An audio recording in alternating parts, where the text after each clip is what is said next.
Namo Narayana, welcome back. We're working our way through some of the writings of Adi Shankara. I've actually read since starting these videos that there's like 300 or something writings, and the collection that I found doesn't have even close to that. So we're not going to be doing all the writings, just some of them, but I hope when we're done, myself and those of you who are tuning in have a better understanding of him and feel like we've really discovered him and his teachings and learned more about Advaita Vedanta, and also maybe learned more about the Lord, because that's the point where we feel like we can speak upon Sri Adi Shankar from a strong place, or a stronger place than before, and maybe a stronger place than a lot of people, because I seriously doubt most people have read all 300.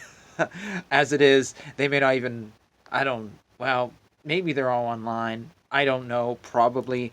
I think this is worthwhile, though I was a little surprised he left so much. I just didn't know it was out there. You just never see, for 300 writings, you think it'd be discussed more, people would want to read it more, but I guess there's just so much out there in Sanatana Dharma and so many points of view and so many traditions. You can't possibly do it all. So for some reason he's just been, lost. So I'm thinking people just don't have time to read Adi Shankar. Given, as the last word on this, sorry for the long introduction here that's just rambling. Given I don't know anyone who's actually read the unedited Ramayana, and I know nobody who's ever read the Mahabharata. Again, maybe my guru who claims to have read a lot of stuff, but other than him and a few rare teachers, if nobody's reading the Ramayana, which we talk about all the time, and nobody's reading the Mahabharata, which so many seem to reference, Adi Shankar has no chance. Anyways, today we're going to read Dhanya Ashtakam, which translates into English as the Octet on He Who is Blessed. That is wisdom, which maintains senses at peace. That is knowledge, which is the understanding of Upanishads. He who does all the work towards understanding this truth is blessed, and all others are in the state of utter confusion in the maze called the world.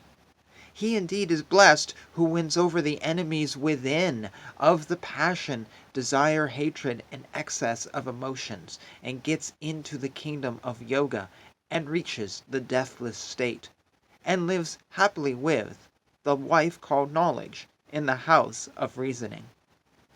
He indeed is blessed who forsakes the desire created by passion, in the home, which is the reason for his downfall, who drinks the essence of Upanishads learning, who drinks the essence of Upanishads leading to the desire to know about Atma, who becomes detached, not getting interested in the passion and the material wealth, and who wanders in solitude far away from society. He is indeed blessed who forsakes the two words me and mine, who views insult and praise as equal and the same, who understands himself as different from the doer within him, and who dedicates all his actions and their results to the doer.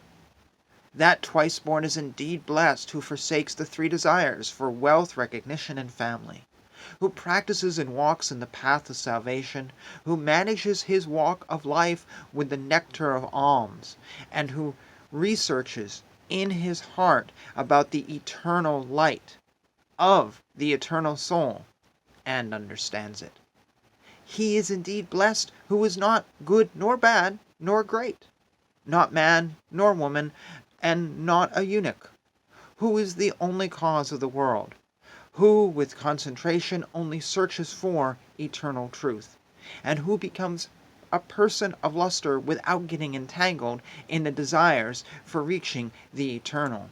He is indeed blessed who gets free of the mire of ignorance, sorrow, death, birth, and disability due to aging, who understands that these ties of the world are transient and cuts the bondage with the knife of wisdom, and who understands that this is the philosophy of life. He is indeed blessed who decides on the oneness, who forsakes passion, who gets the company of peaceful, incomparably intelligent people with sweet nature, who live in the forest and who forever think and analyze scientifically about the significance of the soul. Victory to that great realized soul who avoids crowds of people like a snake, who disregards a pretty woman like a corpse, and who leaves out bad thoughts just like poison, with an assurance that he will surely attain salvation. To him who realizes Para Brahma, the entire world is a garden. All trees are wish-giving trees. All water is the water of the Ganga. All his actions are pure and blessed. All his talks, whether in Prakrit or in Sanskrit, are summary of the Vedas. The entire world for him is the holy city of Kasi. All his actions are fully filled with Para Brahma, the eternal truth. So I want to make a historical note on one line here. He said, he is indeed blessed who is not good nor bad nor great, not man nor woman, and nor a eunuch. Do not put the modern definition into eunuch so much reading that, and do not imply transgendered or non-binary or hermaphrodite or anything else, because that's not at all what he meant when he wrote that word. Implying something different, we'll talk about in a second, because it does need to be discussed here.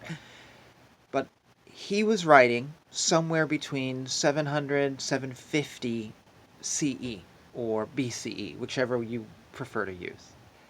The dates are rough on his life, so I say 750 because we know he lived within there, but I don't know how old he was or exactly when he was born or when he started writing. So in that 50-year period, though, he was writing this. And in that time, a eunuch was, from what I know, a person who had been operated upon, maybe not willingly, and who served the king, served the wives of the king. It was usually in a harem you would find a eunuch. They were allowed to work with the queens because they were no threat to the queens. I'm basing my information on earlier videos in this channel of the Kama Sutra, which talks extensively about eunuchs, much to my surprise when I made those videos. So, if we think of eunuch in a more modern view, where maybe it's a transgendered person or it's something else, that is not the case that he is talking from, and that is not who he is probably referring to in these words. I get a lot of stuff from his writings where I feel like, yes, his words are eternal, but he was writing them for a time and place that he was familiar with. There's a line here also about where was it? Oh, it talks about someone who lives in the forest. Well, if you were writing in 2020 something, you're not going to really be writing about people who live in the forest, because that's not something most of the world does. So he was writing for his world. So when he writes these little things, we have to understand the historical context. Now, I mentioned interpretation. What I see a lot, and I talked about this a lot when I was doing my Kama Sutra videos, is to talk about eunuchs who worked for a harem is not really relevant to, I'd say, 99% of us existing in the world watching this video. I don't even know if there is still harems in the world. There might be in the Middle East, but it's just not something most of us are a part of. We look at these things, and there's a lot of modern authors who translate these works, or they rewrite them. And you see this with the Kama Sutra all the time. Most people do not read the actual authentic Kama Sutra or an 18-something translation. They read a modern book called the Kama Sutra that is inspired by the Kama Sutra, but if you read these modern books, you actually haven't read it. No more than if you read a book by Billy Graham, can you say you've read the Bible. You haven't. You've just read someone's interpretation. And in these books, they often translate eunuch as, oh, well, transgendered people, and gay people, and lesbians, and non-binary, and whatever. But it's not technically accurate. It's trying to make something relevant through interpretation to the present day. So, When we come across this, we need to honor the historical context. But then also, as we're reading this, I think it is important to find a way to connect with it, because otherwise we tend to dismiss these things. So can we interpret this line as not man nor woman and nor non-binary? Perhaps we can. So my suggestion, and I've done this in other videos for him and I'm finding that it's successful, stick that word in. Reread the passage. He who is indeed blessed, who is not good nor bad nor great, not man nor woman nor non-binary, who is the only cause of the world, who with concentration only searches for eternal truth, and who becomes a person of luster without getting entangled in the desires for reaching the eternal. Does it still make sense? And does it make sense without having to twist the meaning? Well, yeah, actually, I think to say it's man, woman, non-binary, non-human, whatever, yeah, it still absolutely makes sense, and we haven't had to change anything else. And I think it's okay if we kind of do that. We already do it if we're talking about men and women, because this says he is indeed blessed. Well, what about women? Well, in his world, women didn't go out in the forest. Today, maybe a woman might go into the forest. So we wouldn't say he, we might say he or she. So we already will sometimes read these writings and go, well, instead of he, we just change the word to she. Does it change the meaning? No, it's still all good. The problem we run into is when we start plugging in words where actually, yeah, we may have to change the meaning of the rest of this stuff to make it work. Let me give you an example.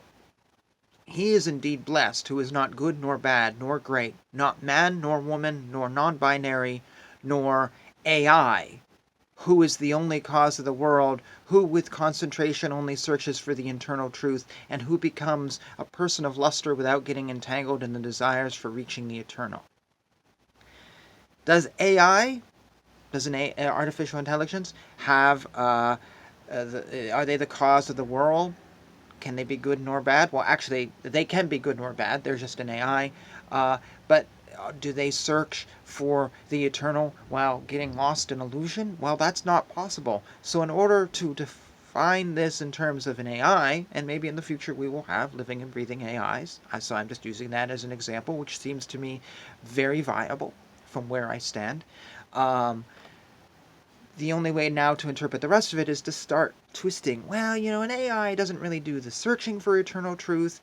Yeah, blah, blah. And you have to start twisting. That to me is where we need to stop. We need to back up. Because we're now completely changing what Adi Shankara says. So we have to be very careful when we come.